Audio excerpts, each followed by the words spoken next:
മത്സ്യത്തൊഴിലാളികൾക്ക് പട്ടയം നൽകണമെന്നാവശ്യപ്പെട്ട് കേരള പ്രദേശ് മത്സ്യത്തൊഴിലാളി കോൺഗ്രസ് കൊല്ലം കളക്ടറേറ്റിലേക്ക് നടത്തിയ മാർച്ചിൽ പങ്കെടുക്കാനെത്തിയതായിരുന്നു പ്രതാപൻ.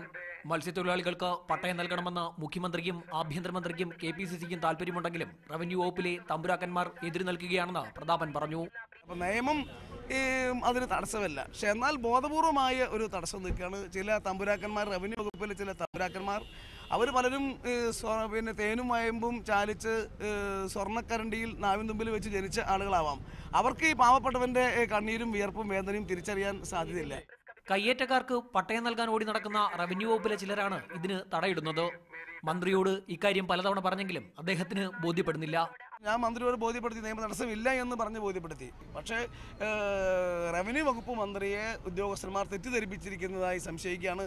റവന്യൂ വകുപ്പ് മന്ത്രി തെറ്റിദ്ധാരണ മാറ്റണം. കോൺഗ്രസ് തന്നെ 12,000-ഓളം പട്ടയാപേക്ഷകൾ വകുപ്പിന് കൈമാറിയിരുന്നു. എന്നാൽ ഒന്നുപോലും വകുപ്പ് പരിഗണിച്ചില്ലെന്നും പ്രതാപൻ പറഞ്ഞു. മീഡിയ 1 കൊല്ലം.